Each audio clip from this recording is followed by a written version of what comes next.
Okay, so far we've covered beliefs and values, and I've crossed these out because they are, this evolutionary view is stealing from our worldview because values and beliefs are immaterial. They're not material. Now, someone said during the camera break, well, don't naturalistic, evolutionary, atheistic scientists, don't they also use as their justification the social sciences and other kinds of sciences? Yes, they do, but I think they also do that illegitimately. And we said during the camera break that society is composed of what, for the sake of the camera? People. And people are personal and intelligent and alive.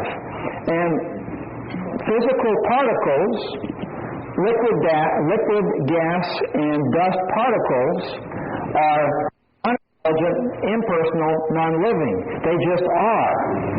So that makes any sense with any scientific evidence, logic behind it of producing societies as well as life and personalness and intelligence. Now, on the notes I'll give you tonight that you take home with you, and this is a review of part of the class I taught on apologetics, what is the most complex machine in reality?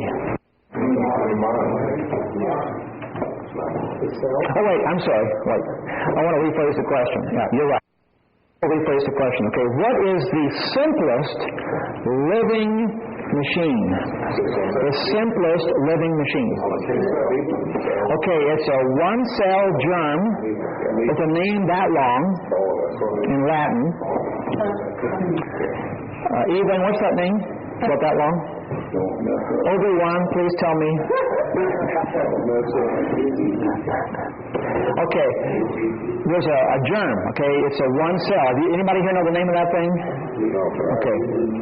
Anyway, it's a very long name. It's a one cell. It's a germ. It's the simplest living organism, and it's a machine, okay? It has lots of parts. I believe it has around... I can't remember the exact figure. It might be 10 billion. You get those notes. I think it's 10 billion parts. You know, of course, that's a round number. But roughly speaking, 10 billion parts to this one cell, microscopic, you can't see it without a microscope, simple organism. And guess what that simple organism is more complex than? Any factory. Any machine ever built by man. Now here we are, 21st century. We are supposedly higher evolved beings since our origins, and we have built great things. Rocket ships and battleships and computers. We have built fantastic machines. According to the comparison between this germ, this primitive, savage germ, and the most sophisticated thing that mankind has ever built, the germ is more complex. And it has an advantage besides that over any machine. What else? It reproduces itself. Okay, because it's living. So this little germ is alive. It's organic. All we can make are dead things. So even with our great computers or battleships, which are impressive, they're still dead. They don't breathe. They don't live. They don't reproduce. This primitive, savage, dumb germ can outdo what we can do. It multiplies, it's living, it's organic, and it's more complicated than a battleship. So that suggests something that's not explained by random clods in space forming such an incredible machine, even a one-cell thing, much less us.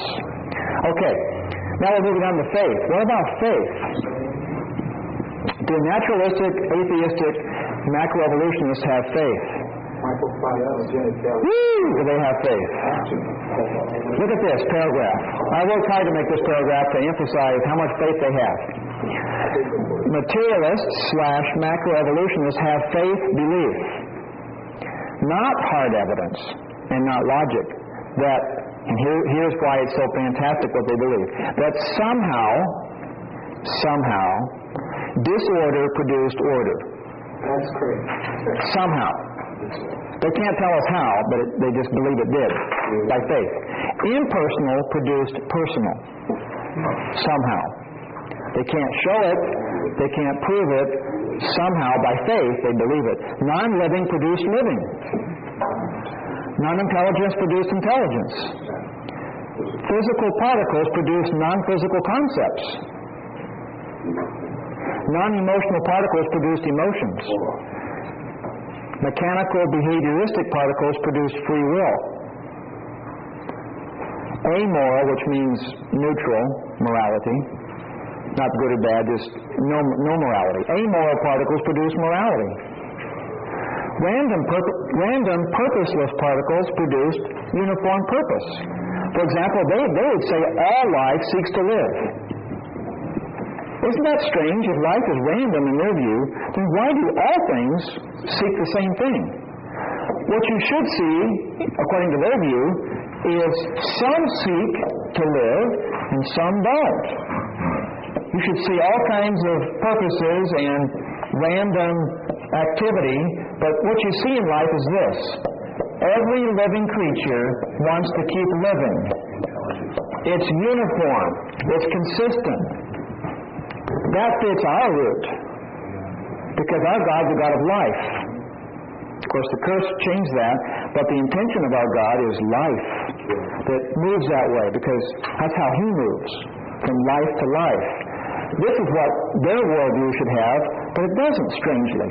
Strangely, it has that. But how do they explain that? They have faith that it's like that, but there's no backup to explain why it is all uniform direction. It's a matter of faith.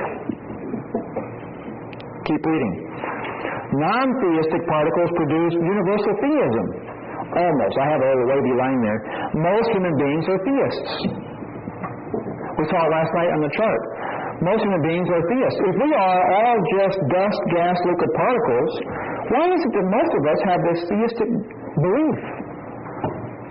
Well, why would particles produce a belief like that? What you should have is the opposite, shouldn't you? Shouldn't you have 99% of all human beings, let's say, being atheist? And you have a freaky aberration now and then where by some particle malfunction somebody has the idea of a theism, a theist concept. Shouldn't that be how things are if their view is right?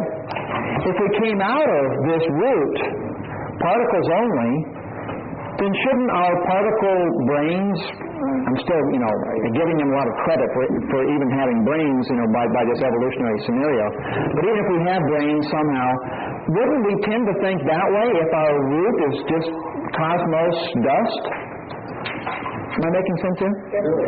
And we might have a freaky guy who sometimes has this God concept, but instead we have the other way around.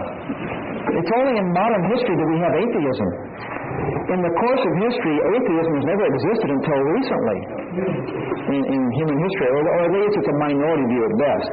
So why is it that we have today, let's say 90%, I'm being generous here to them, why is it we've always had at least 90% theism and 10% at best atheism? We can explain that, but they can't. We can explain that as Romans 1:18. Everyone knows God exists. By what means? Nature. We suppress it, but we can't get away from it because we go to something else, other gods we create in our mind or out of trees in cement and stone.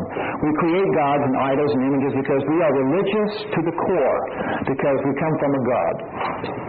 And this is a modern aberration, but still, we're finding out that these people here, they're more religious than we are. So they're still religious, despite what they say.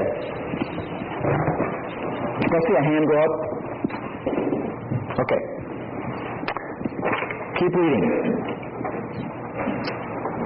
In the brackets it says, all of this in addition to contingency not needing to be produced by non-contingency. What does contingency mean? What does contingency mean? Connected to something. Okay, another way of saying it is dependent, okay? If you're contingent, you are dependent, right? So children are contingent upon their parents. They depend on them.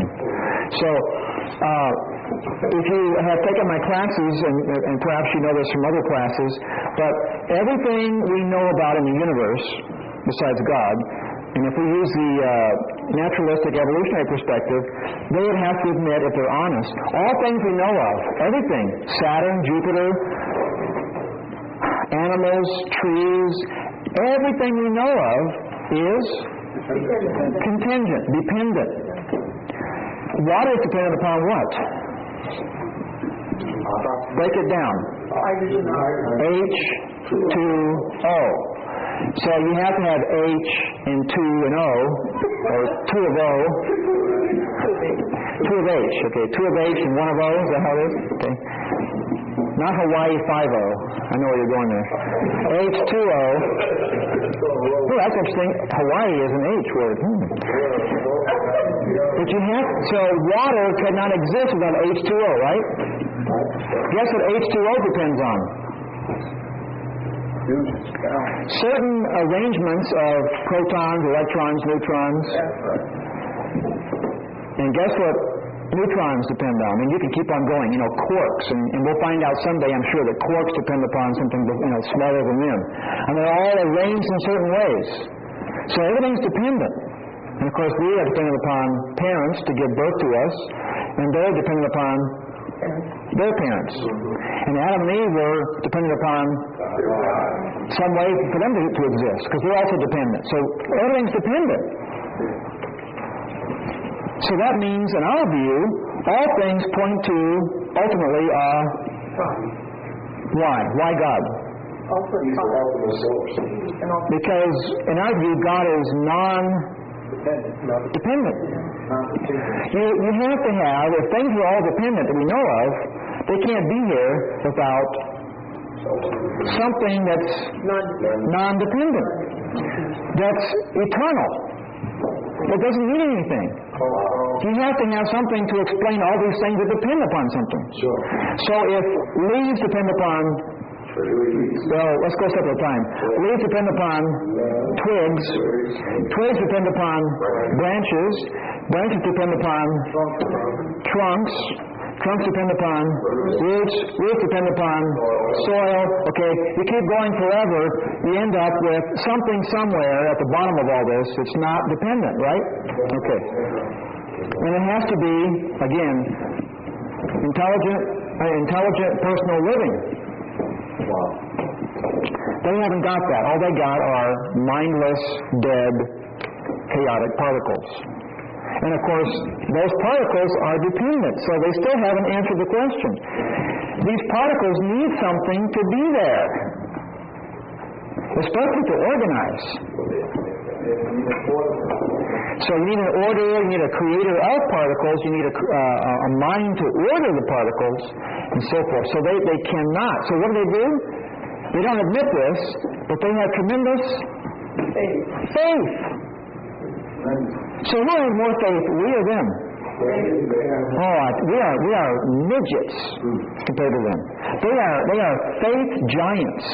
They have tremendous faith, and yet in the court, we were criticized by the judge as being people of faith, whereas we, as those on the side of naturalistic science and evolution, we are the logical scientific people. We don't live by faith. Baloney.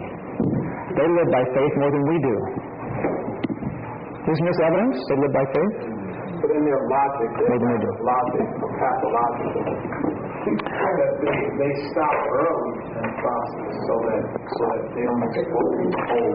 I think what they do is they're in denial. They don't even this way of thinking because of what it shows. Again, Romans 1 says people suppress the truth. Isn't there truth going on here? I think if you're open, if you're a detective, a good detective, or a good scientist, what do you look for? The truth. By looking for evidence, okay? And if you're a good detective, you go where the evidence leads you.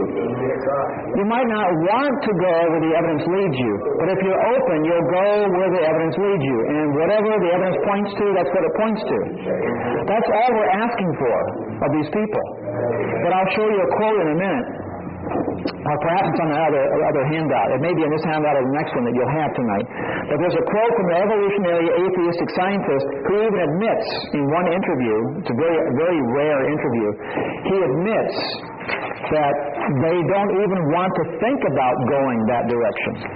So they're blocking off that option. They don't like where it might lead. That's not being a good detective. A good detective will say, okay, I'm going to like it, but I'm going to follow the evidence, and where it leads, it leads. They will not even consider that.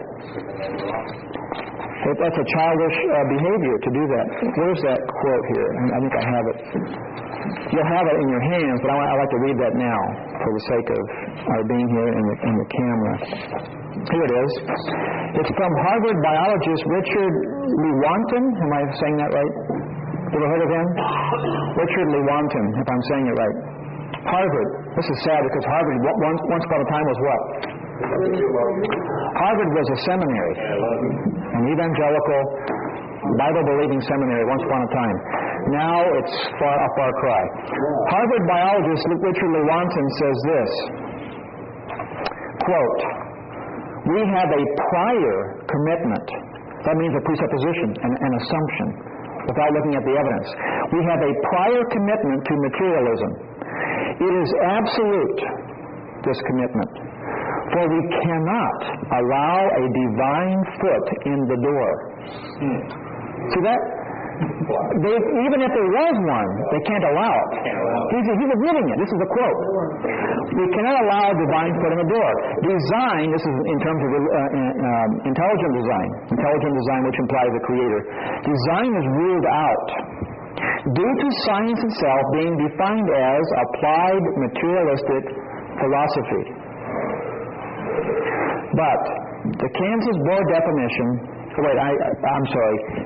His quote ended with the word door. I'm reading now someone else's quote that they included his. So, his quote just says, "We have a prior commitment to materialism. It is absolute, for we cannot allow a divine foot in the door." End quote. So, there you go. Sometimes you do have an honest evolutionary scientist who will admit what's really going on. They do not even open to the evidence or the question. Even the question.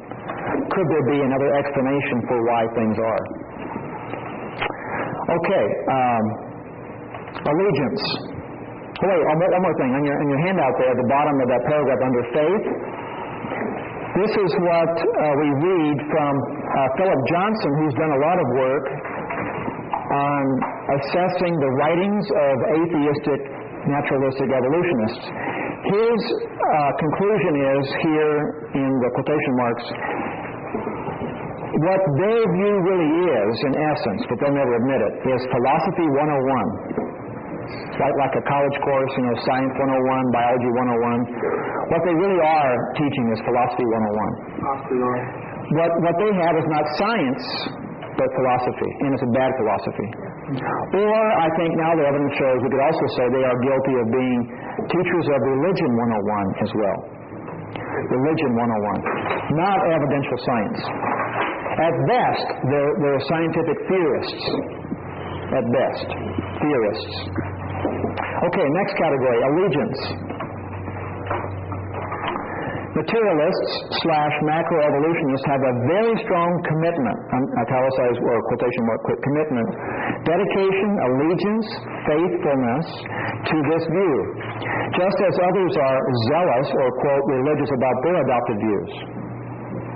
Compare this view as the official, and this is my word, I think it's true though, indoctrination, like brainwashing, for all public school students, without any, or in a few cases, much options or alternatives, such as what we'd like to see, such as freedom of thought and open competition. Here's what I find strange about America. One of our strengths as a culture is we believe in the open, free market or exchange of ideas or products. Isn't that our culture? Isn't that capitalism? An open and free market where this car dealer, competes with this car dealer. This computer manufacturer competes against this computer manufacturer. May the best man win, so to speak. We all compete with our products and so forth, right? Isn't that the open free market of capitalism? And it seems to work quite well. But guess what we have? No free market. In the world of ideas. In the world of ideas in public schools, you cannot talk about anything in science class in most states except this. This. The naturalistic, atheistic macroevolution view in science class or biology class. You cannot even read a paragraph, a silly paragraph, much less have a whole class giving a competing view such as ours. And that's what I want to see with my small efforts to teach students like you.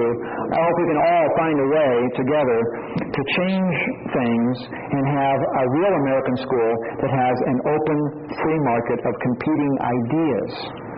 Let the best idea win. Let them compete. Let them teach their view. Let us teach our view, because we have faith and belief, but we have less than they do. And we have evidence that they don't have.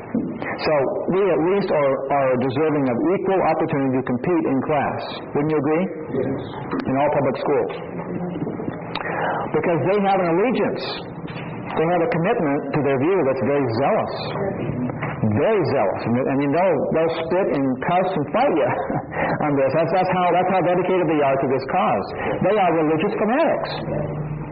That's what they really are, but they won't admit that. Okay, practices. Here's where we have them in a corner, I think. It says under practices, this view, their view, naturalistic, atheistic evolution, cannot be consistently lived out. Here's one of your C words. You can critique their view by the C word, consistent. Also compatibility, which means trying to live it out. Is it compatible with life? Can you live this view? I would say that the C word compatible and the C word consistent could be used to critique their view regarding practices. This view cannot be consistently lived out, which is strong evidence for its incorrectness. But it has produced various practices with statistically evidenced harmful effects. Here are some writers. Here are some branches that come out of this root that are producing harmful effects. They're not very compatible with how things ought to be. Such as, what's the first example? Relativism. An ethics/philosophy which is not practiced by its promoters when a, quote, wrong is done to them. In science class, what's the worst thing that can happen in their view? What's the worst view to them in science class? Creationism. Are they relative about that? No. They can't practice their own lifestyle, their own worldview.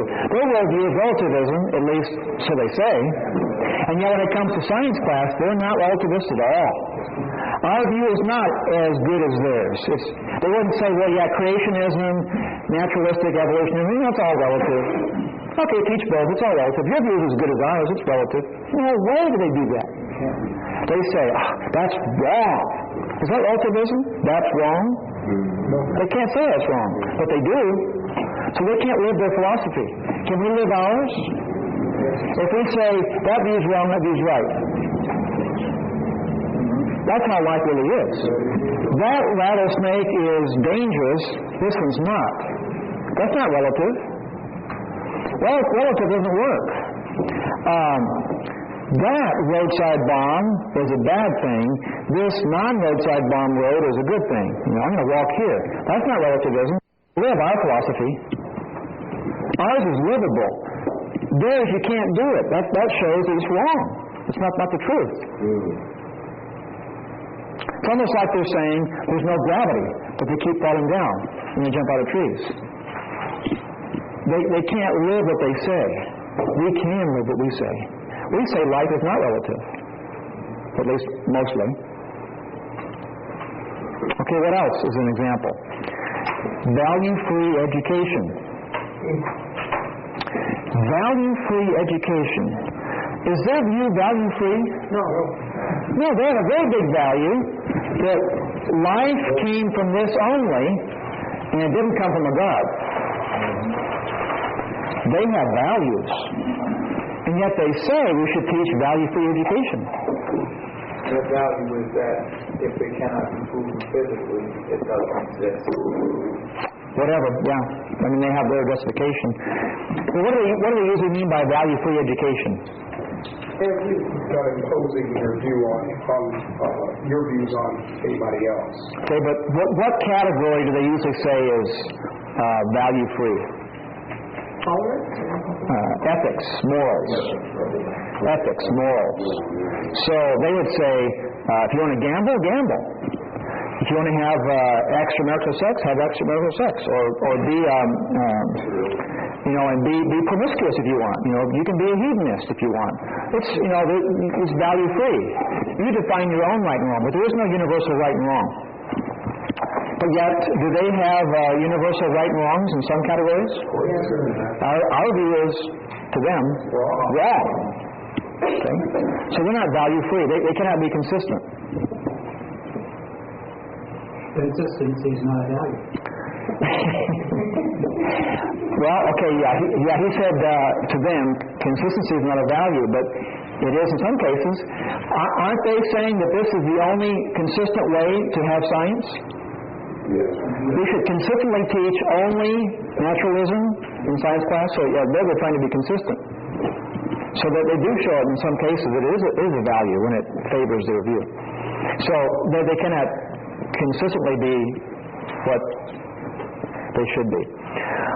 Okay, what else is a problem? Their view leads to, in some cases, postmodern deconstructionism. Postmodernism means what? Post means after modernism. What was the value of modernism? Humanism, but what else? Science can figure everything out. Science can figure things out, and there is such a thing as blank kinds of truth in modernism. There is ultimate, there is objective truth in modernism. But postmodernism says we're not really sure if we can find ultimate truth or objective truth. Perhaps all we can do is just have subjective truth. And we need to deconstruct all these books and thoughts that proclaim truth as objective. We have to deconstruct and take away and remove those ideas that you can know that X is right and Y is wrong. But yet, in the parentheses I say their view inconsistently does not apply to their writings. When they write about naturalism and macroevolution, they mean that their writings are taken as what kind of truth?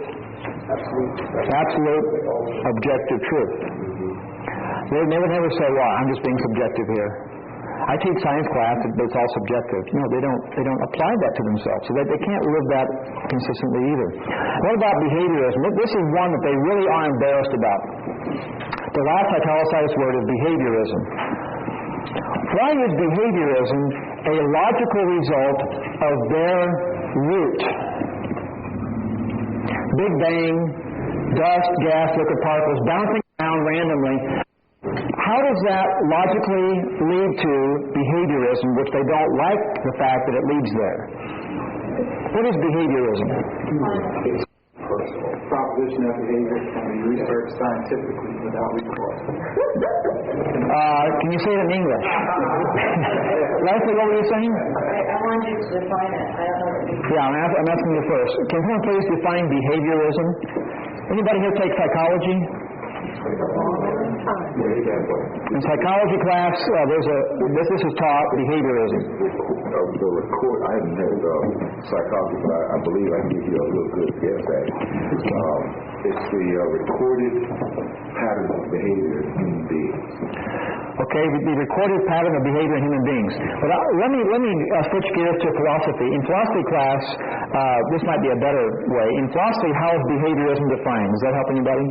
On philosophy. Okay, in philosophy class, this word behaviorism comes out of naturalism, comes out of materialism, comes out of atheistic macroevolutionism. So behaviorism is a logical view that is based upon this.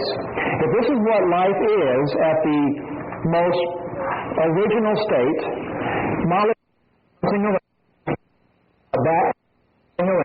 then guess what's happening in us? At the microscopic level, all we are these things, according to them, right?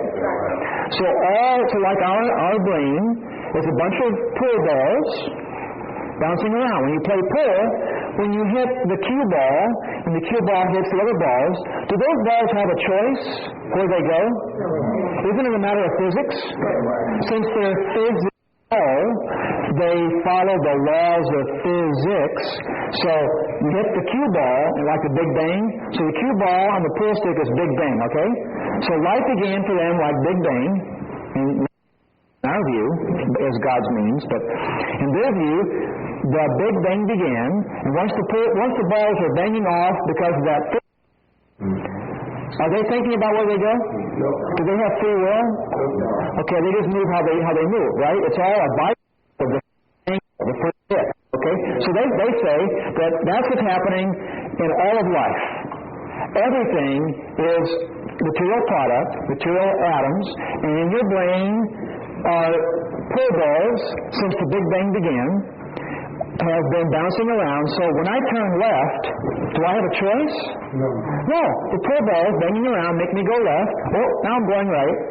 Oh, I'm speaking a word now. Oh, I'm in class teaching. Oh, you're in class sitting down. But we're all a product of random pool balls. That's called behaviorism. You behave because the pool balls are bouncing that way. Now, can you guess why that most naturalists don't like this conclusion? Because it takes away the value of their mind. If this view is true, and so they should admit this, and a few do, but most would never admit that behaviorism is a real worldview. But they don't like to admit that because, that would mean that when they're in their laboratories working on naturalistic science, so-called, they don't have a choice. And when they write their papers on naturalism, the pool balls are making their hand move that way and making the words say naturalism. And our pool balls are making us say, Jesus Christ is Lord. But all we're doing is our pool balls on planet Earth are making us right. Buddhism is the way, naturalism is the way, or shooting people, we don't have a choice. I'm shooting people because the pool balls are making me shoot you. And I'm a terrorist because pool balls make me do terrorism. All of life is mechanical pool balls because it's all physical balls bouncing around. Does that make sense in their worldview? But they don't like where it leads. So only a few of them will open the door to behaviorism. But that's where it should go. Their worldview should be behaviorism. And even our conversations, even when we have classroom instruction and dialogues and debates, it's meaningless because all we're doing is pool balls are making us debate in their view. So their view is kind of like a dead end. It ends in behaviorism. And they don't like to go there, and who can blame them? I wouldn't want to go there either. But that's what it ends up. The Bible says the fool that says in his heart there is no God. Yeah, the fool says in their heart there is no God, and we become foolish. In Romans 1 again, if we deny God and suppress the truth, then our minds are darkened. And we end up with ideas that just make no sense at all. The Scripture is proven true again and again. Bart? Well, I think you said before in one of your topics that then you can't really blame Hitler or commend Mother Teresa because all they did was just do with the football so he was nobody can blame Hitler. Or perhaps you could blame them, but the pool balls are making you blame them. But there's no law saying you must blame them as they ought to do.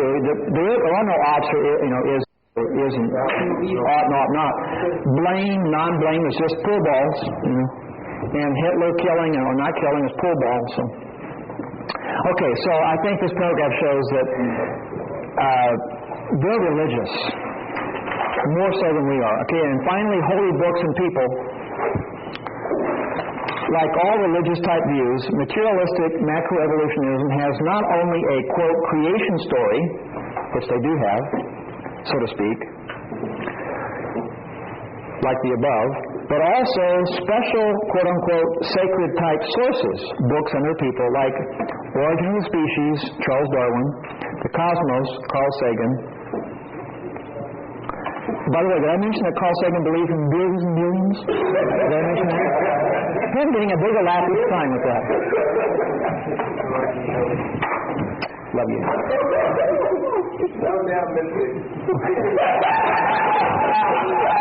Extra credit. And minus points. They come out the same. All cancels out. Nice try, though. I know, football made you say that. You couldn't help it. Okay. Where were we? Okay. Punctuated Equilibrium, Stephen Gould. The Humanist Manifesto, 1 and 2. And pseudoscience textbooks explaining all things. I call it pseudo because it's not really science, it's really religion. In this case, more of a make-believe religion.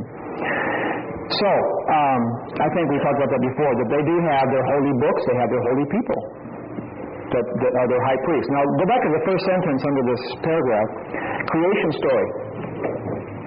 Nancy Pearcey, who is a very good evangelical philosopher, and she's a philosopher of science. She knows the history very well of naturalistic evolutionism. So I recommend her writings. She has written a book called Total Truth. Total Truth. It's in your syllabus as a recommended book. I highly recommend you buy her book. It's a recent book on worldviews. And she spends a lot of time in the book about this topic. So it's a great book by a woman philosopher and science researcher, Nancy Pearcey. It's in your syllabus under recommended books. And she said, I think this is quite profound, she said that people in a culture who tell the creation story are like kind of the high priests of the culture. So in terms of American school systems, who are the high priests who tell creation stories? Biology teachers, teachers in science class, because they're giving a creation story. Kind of like once upon a time, there was dust, gas, liquid particles. And once upon a time, those dust, gas, liquid particles moved around, and by random processes, blah, blah, blah, blah, blah, you come to us, okay? So that's a creation story. And all cultures need to have that. Why? All cultures have a creation story. Why? Okay, what else? What do creation stories do for a culture? Okay, they help to define us, don't they? They give us a purpose, a reason. It's a way of getting a handle on who are we, what are we doing, what's the world. And creation stories are necessary. Can you imagine a culture that has no story about what we are, where we came from? Can you imagine that? Can you imagine being in a tribe or a nation, and the nation, the culture, the tribe has nothing to give you about who you are, where you came from? No, they just make it up. But can you imagine a culture that has nothing to say about where our tribe came from? Doesn't America have a creation story? Where did we come from? America. At least non-Native American America. Where did we come from? England, okay. Puritans, Pilgrims, okay. So that's our creation story. Our nation was formed by those Pilgrims who came across the ocean. Isn't that important for our identity? Okay. And Native Americans, they have their own story. And if they don't know, they'll make up a story. In Micronesia, they came from the giant sea turtle, for example. Okay? But you have to have something to explain who we are, where we come from, and where we're going. Okay? So in the American school system, these so-called neutral, give me the facts only kind of people in science class, what they're doing, but they don't say it that they are or admit it, they're giving children in school systems a creation story. Once upon a time, we came out of dust, gas, liquid particles. And Nancy Pearcey says when you give people a creation story, such as the evolutionary story, then you are acting like a high priest.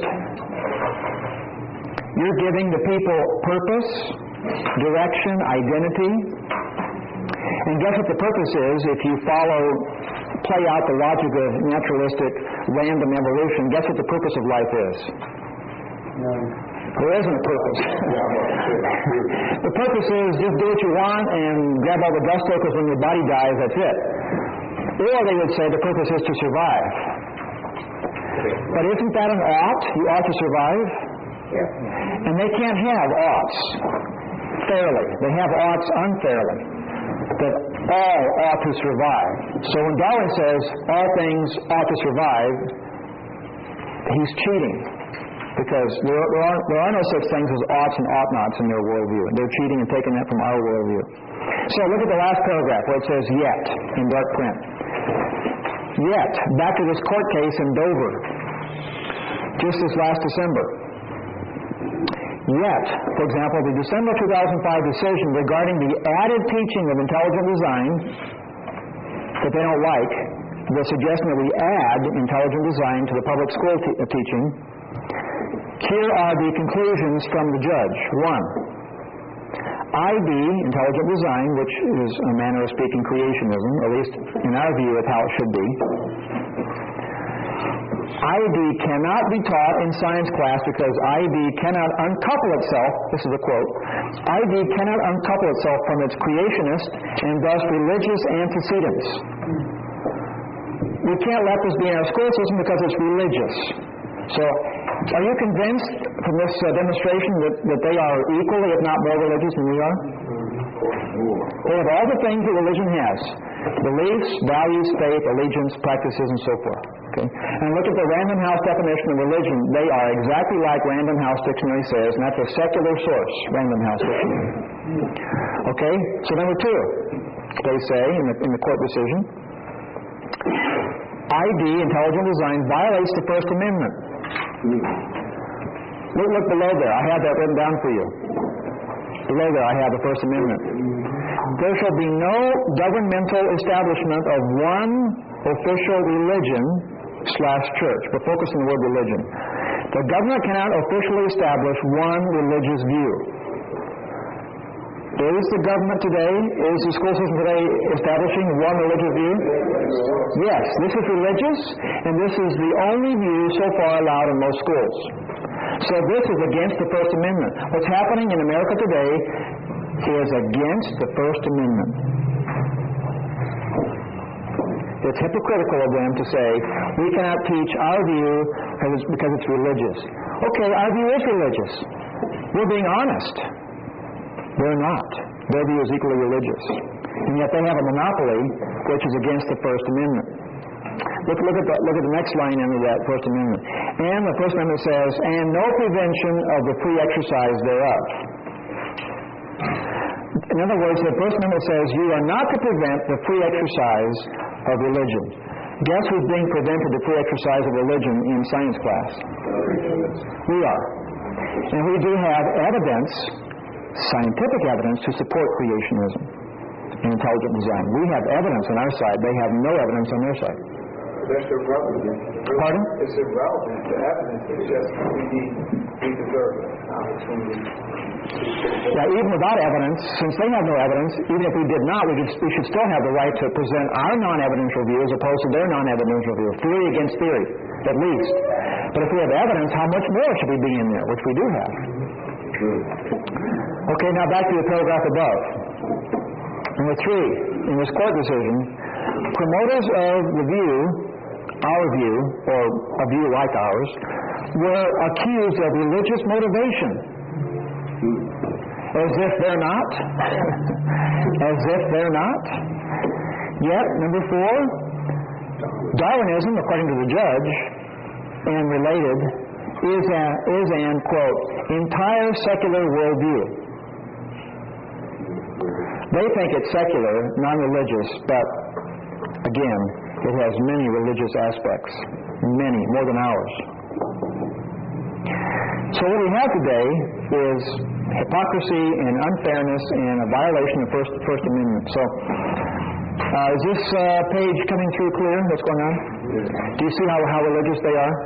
But they will not admit it. But I think if we can talk about this in public debates and School boards, I think, if people are anywhere near being fair-minded, we should have at least an equal say in schools. That's four. Pardon? That's four. S. Fuller is, I think his name is Stephen, I'm not sure. Yeah, just to save space, I put the first names abbreviated. I'm not quite sure what S stands for. If it's Stephen or another name. Is college name that? S is a different Fuller. Okay. Yeah.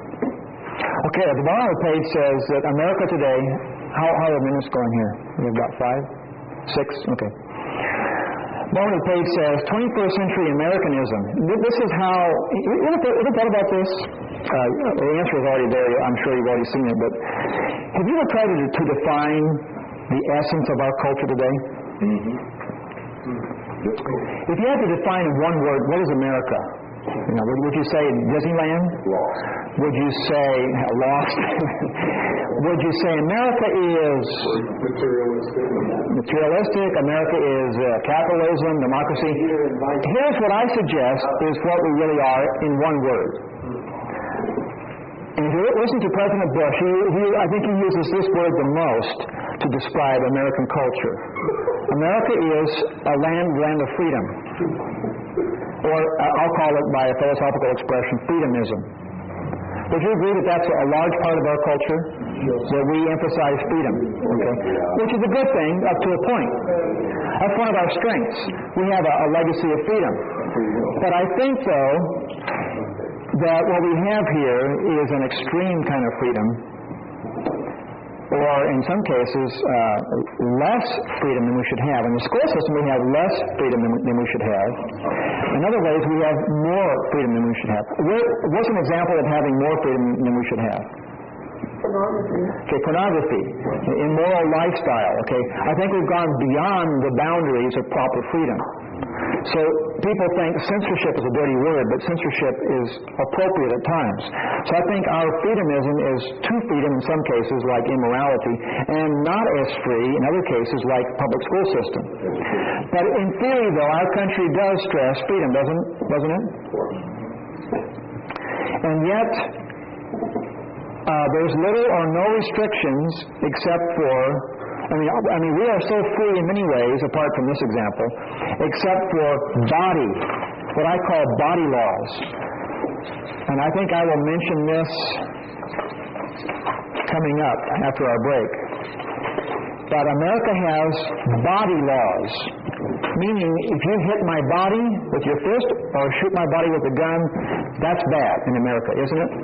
In America, you're free to do a lot of things. You can even, give hate speeches against a person to a degree. But if you touch their body, push them, hit them, kill them, shoot them, you're in trouble. We have body laws. But I think, and I say this a lot of times, but I really want to promote this. I don't think people understand this as well as they should. I think we should equally promote, as Christians, the need for soul laws. That, the old saying, sticks and stones may break my bones, but words will never hurt me. Which one in real life is more painful and leaves longer scars? Words. Words are invisible. Words hurt the soul, do they not?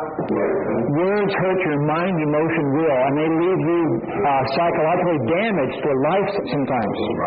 Whereas if you get hit in the chest by a bully, it may hurt for a few minutes. But if he calls you a blankety-blank, blankety-blank, and you start to think maybe you are that blankety-blank, you can be scarred in your soul for a long time. So I think that a greater need in America is the need for soul laws to protect the mind, emotion, will. So gambling and pornography and immorality, those hurt the soul. And the soul hurts the individual, and that affects the family, and the family affects the nation. So I think soul laws are equal, if not more important, than body laws. So that's a topic we'll take up later on. But we'll take a camera break here and come back after this break.